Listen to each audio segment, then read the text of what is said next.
In a remote rural village in southern Mpumalanga, a tragedy is unfolding. Child rape and incest threaten to overtake a community already battling severe poverty.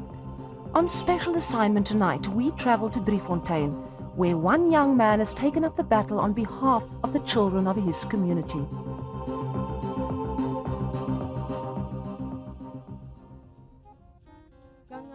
Anjum Charlie lives and works in Johannesburg.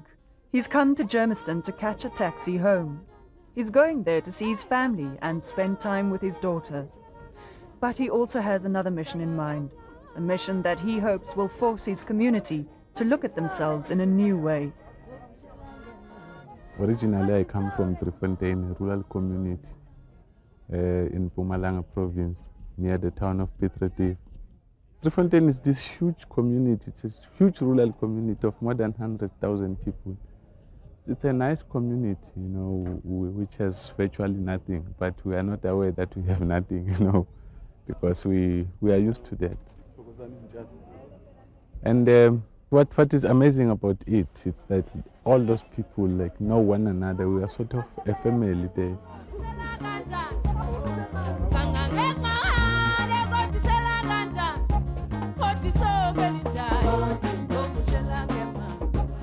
In Dreifontein, grown men are waging a war of incest and rape against the children. Anjum Charlie is returning to shine a light on these dark secrets, to give the children back their voice. Dreifontein is the last place Anjum expected to find such tragedy.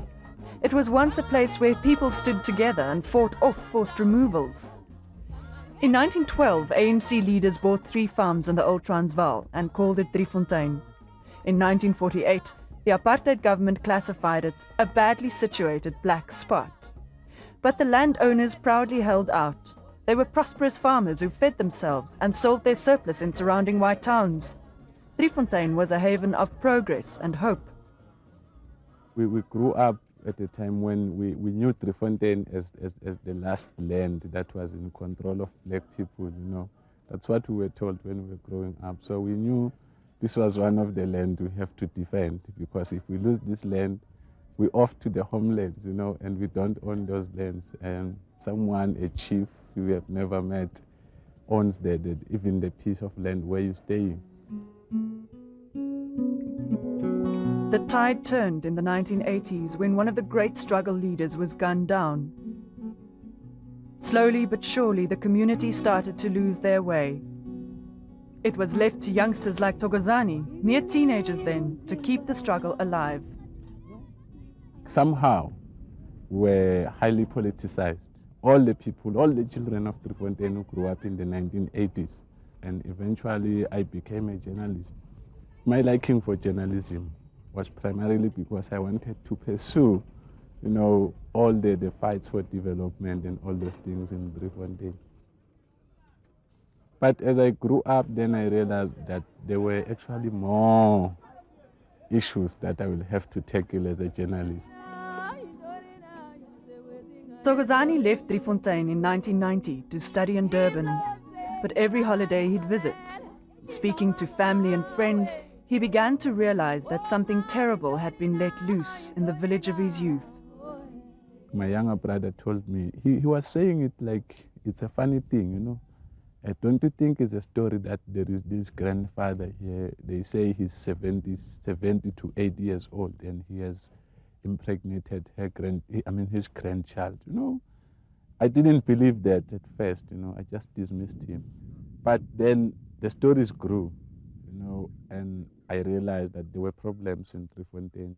Fortunately, I come from Prefontaine. My first girlfriend is in Prefontaine, and that obviously is my child's mother. And she works in one of the local hospitals in Prefontaine. So she then told me about this stream of cases of child rape.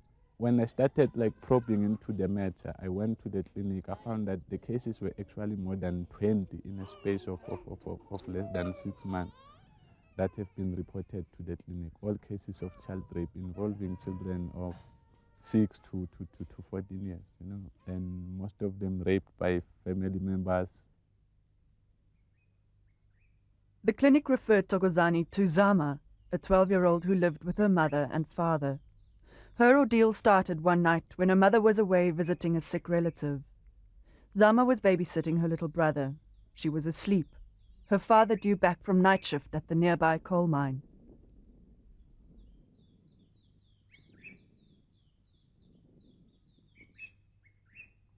Wayengekho mama baba angekho naye asemsebenzini kusile nabonathi wathi-ke na wabuya ubaba emsebenzini ngabo-12 wathi angimenze itiya ngamenzela ngolwesihlanu wathi angimenze itiya ngamenzela wasuthi-ke ngase ngiyamshiya mina ngihamba ngayolala nangasusengubeni zami ngambuza mina wathi ufunani wathi-ke nangingasho ngoba uyangikhulisa wathi ngiyambuza mina ngathi-ke pho ufuna la empilweni zami wathi-ke na ngingasho kugogo ngoba ngaze ngasho uzombulala.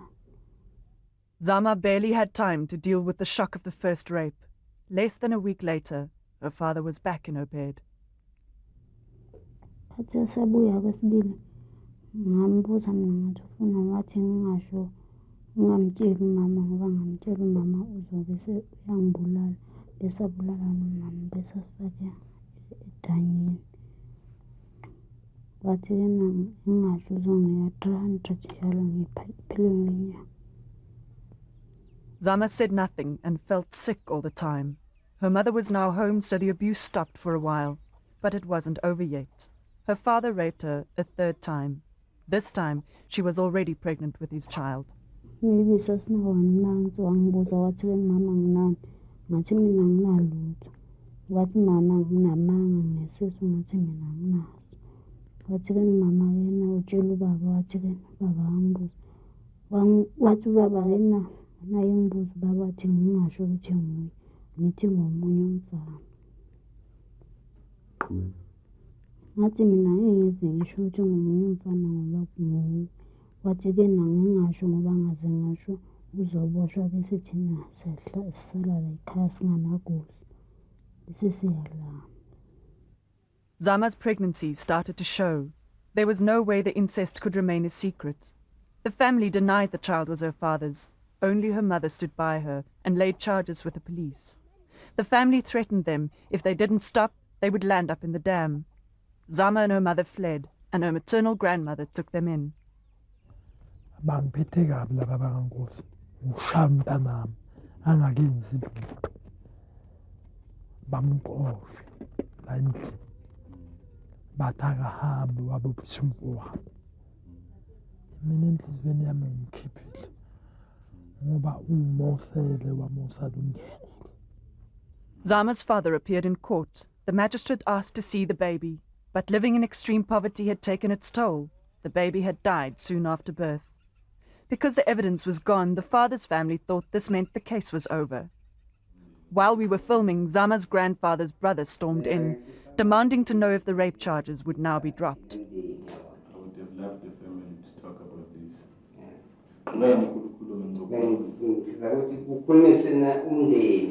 Only the family.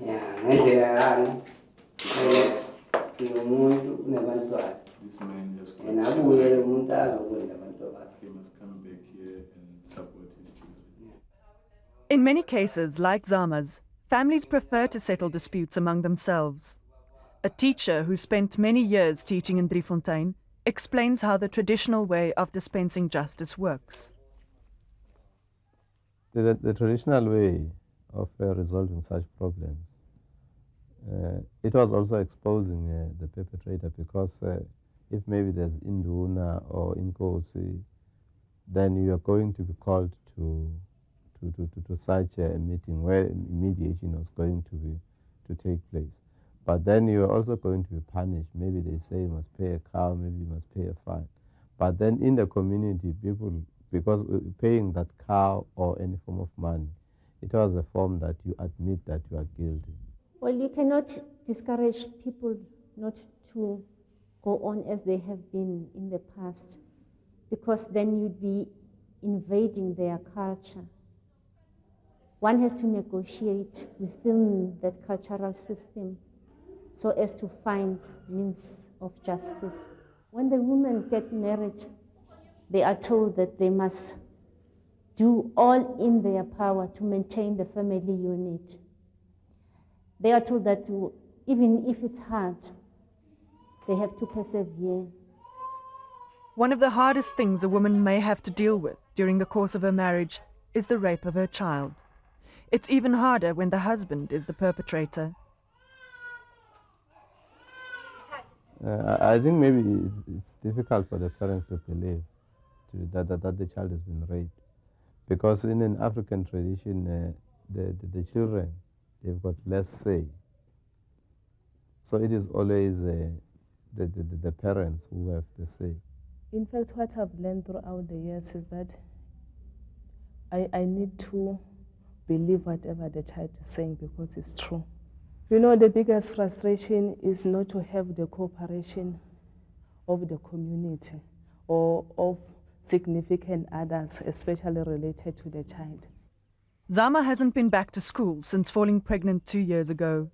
Her father's family insists she's lying about the incest, so the magistrate in the case has ordered the baby's body to be dug up. DNA tests will establish who the father is. Only then will Zama have the chance to testify in court. Until then, she's decided to go back to school, to try and put the nightmare behind her. Nangithi ngihamba nangithi ngidibana nabantu bathi ke nana ilingane eyakhuliswa ngubabayo sengenze ngiyasaba nokuhamba le phesheya le njengoba nisukile manje uphatheka kanjani ngoma wakho indlela mamphathe ngayo? Angiphatheki kahle ngoba bamsuse bese bamshaya ngamatshe.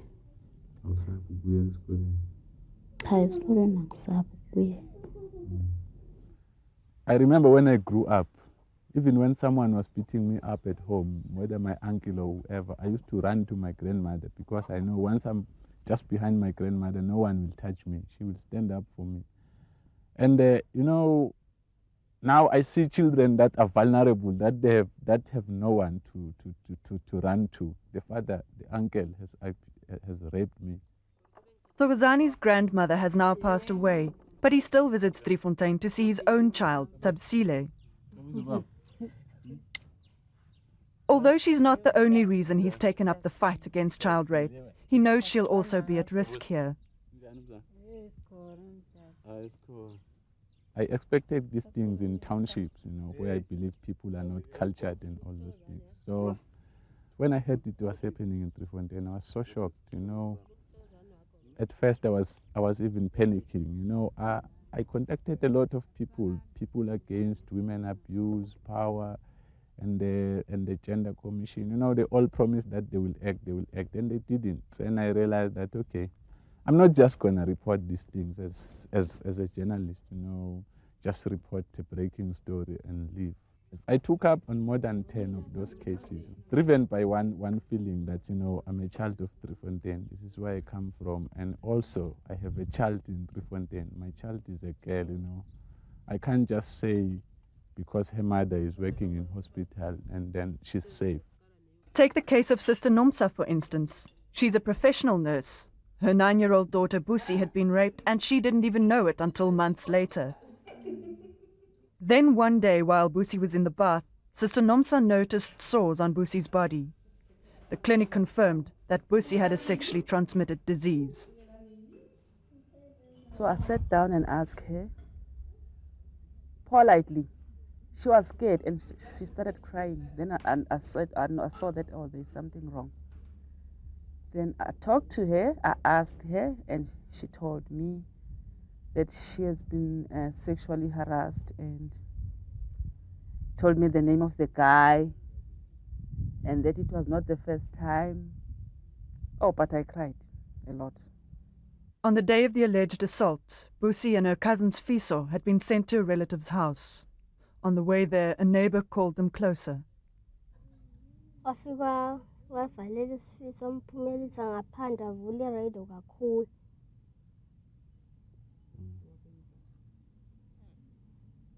Walala na. Wangikhumula siyangireyipha. Ukhala. Azange kushaye. Azange. Emva kwaloko khuluma nje kahle ukuthi kwenzani ke mawuphuma lapho kwenzekani. Sahamba saya ekhaya. Bathi-ke singasho saze sasho uzosigwaza. Oh, I felt so bad. Very, very bad. Very bad. Actually, I just cursed the day I was born. I said, why did my mother brought me in this world? Because now I see such things. Then I took her to the police station. When I got there, I saw the guy I was walking with her. I saw the guy next to the police station, but at Eskom, where we buy our electricity. Then the guy, when he saw us, he just tried to run away. Then I called the police there. I said, please call that man. He's running away. I came here due to his stories. Then the police called him and he came back. And they asked him if he knows this child. Then he said, yes, he knows the child. The police never investigated Busi's case. Sister Numsa was told she'd reported it too late. But December Madonsela, the accused, was arrested for another rape. He was found raping his brother's child in the very same house. His brother's child. And the radio was opened loudly, and he was busy raping the child. And one of the neighbors, the friends actually, they came in that house. They knocked, he couldn't hear them, and they popped in. They found him red-handed, raping the child. And they took him to the police station. In December Madonsela's case, the child testified on a camera. And she could eventually reach to a point where she said to the court, the man did rape me. Now he's waiting for the High Court to come down and sentence him. So he's waiting for the date on which the judges will be coming in this area. As a parent or a guardian, you must just keep an eye on a child. Look how she walks. If she baths, you must be there sometimes, just to look if she's still okay. If you don't mind, it's your child. You may even open her private part. Look the inside there, if that hymen, in Zulu, they call it an eye, is still there. Because if it's not there, then it means somebody has just done something to that child. She's no longer a virgin.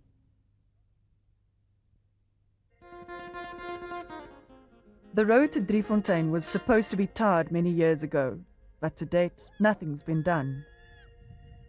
Once large and prosperous fields have been subdivided and barely yield enough for the families who live there. This year there's been little rain. Prospects are not great, especially for the children of the village. More and more young girls are falling prey to the village rapists, people they once trusted. Children in Prefontaine are not safe. You find that many people in Prefontaine are working in Johannesburg. You have thousands of children in Prefontaine who are not staying with parents. Some are staying alone as children. So long as there's a child that is maybe 12 or 13, then she is expected to look after the younger ones. You have children who are staying with grandmothers and grandfathers. 9-year-old Toko also stayed behind when her mother went to work in Johannesburg. One day, a man she knew from church called her as she was walking past. He was a caretaker there. She thought nothing of going to him. Before she would tell us what happened at the church, Thokozani and our cameraman had to leave the room. Take me and just leave me on the bed. After that, just take me off my panty, and he also take out his underpants. He said to me, when I tell someone, he's gonna kill me. Did you believe that? Yes. If you think about that man now, how do you feel?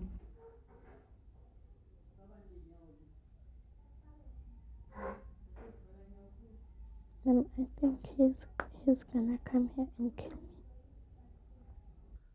Sathola umbiko thina sisejozi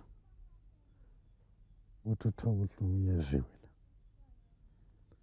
And then ngathatha imoto at the same time during the week ngeza nomama wakhe yebo masifika eklinikhi umntwana bathi ya uhlukunyeziwe umntwana simcheckile. Okay, kwasikhosta ke manje ukuthi siye-police station manje sesitholile ke negama ukuthi uhlukunyezwe ubani. Saya e-police station safike salibeka udaba emaphoyiseni abhala amaphoyisa. Maqeda ukubhala amaphoyisa bacela sinike isikhashanyana bazomlanda laphana la sebenza khona. Carlos Fumo is the man who was arrested. He works here at Dreifontein's only large grocery store. His boss is a prominent businessman and a local ANC councillor. He's the one who paid bail for Carlos. I abhor anything to do with child molestation, with rape. I wouldn't. I mean, personally, if somebody did that to any of my family, I would put a bullet through them. At the time this alleged incident was supposed to have taken place, it was supposed to have been at 2 o'clock in the afternoon. On that particular day, I had sent Carlos to Prefontaine to go and put in some burglar bars at my father-in-law's place. And he left in the morning when my kids leave for school. That was at 7 o'clock in the morning. And they got back here on that particular day at 5:45 in the evening. But Toko says that wasn't the only time Carlos raped her, at the church where he was staying. Toko was too scared to tell anyone, but her mother heard the story when she came back to Dreifontein. So ke wathula ngaleyo ndlela zange akwazi ukukhuluma. Futhi ke waloke waphinda futhi wamlanda ebuye esikolweni. Wamthatha lapha endleleni wathi ufuna ukumthuma. Manje ngendlela ukuthi bekamsaba vele angakwazi ukuthi ale ngoba bekacabanga ukuthi mhlawumbe usozophinda amenze leyanto. Manje bekasaba vele agibeleze athi ngifuna ukuthuma esitoro waze solanda imali. Mayifika ngene naye lapha endlini amvalela ikamerweni. Aphinde futhi amenze leyo nto leyo amrape futhi. Athi mawuke washo nje ngizokubulala ngiyokufaka edanyeni. Because Toko feared for her life, her mother took her to Joburg. Carlos has already been to court 13 times, but the case was provisionally withdrawn after a progress report was delayed when a new social worker had to take over.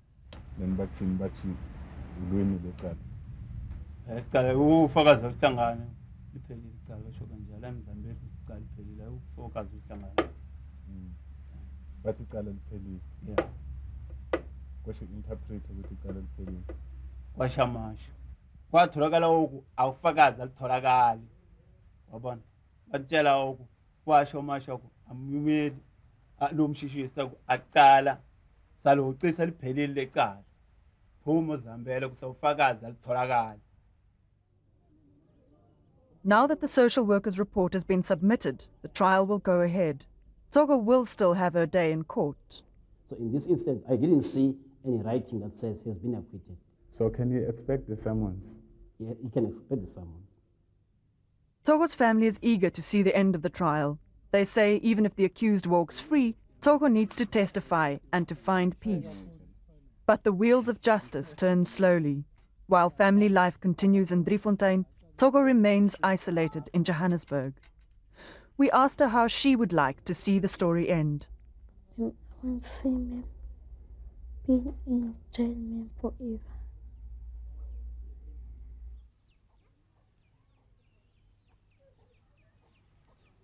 It's one of the horrible crimes I've ever heard of.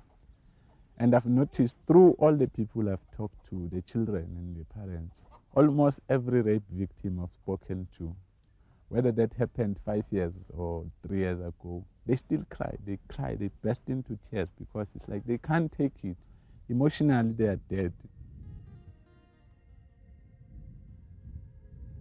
Sometimes I think I should just go back to Prefontaine and take a long leave and go back there and try to address these issues as a resident now and not as a journalist.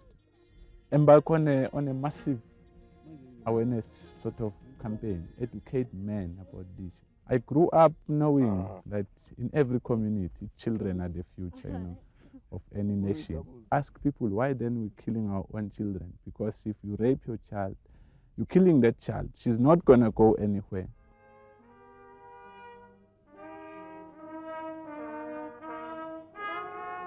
Thokozani is determined to keep the struggle alive. He refuses to endorse the culture of silence that surrounds child rape and incest, no matter what the personal cost. I sometimes feel scared, when I think about that I have a daughter in Prefontaine, a child, and I'm one of those parents who are working in Johannesburg, and I can't just go to Prefontaine and just, lift my child out of the community and say, now I'm taking her to Johannesburg because she will be safe there, because that's not a service, to my community. I'm like sort of a wild lion, in the mountains. That's the land it has to defend, So Prefontaine, it's my place, it's my land. The children of Prefontaine are people I have to defend, Even if it means making a lot of enemies, I don't care. So long as the children are safe, then that will be fine with me. Special Assignment has now learned that one of the alleged rapists, Carlos Fumo, was handed a summons by the police this weekend. He is due to appear in court on charges of child rape.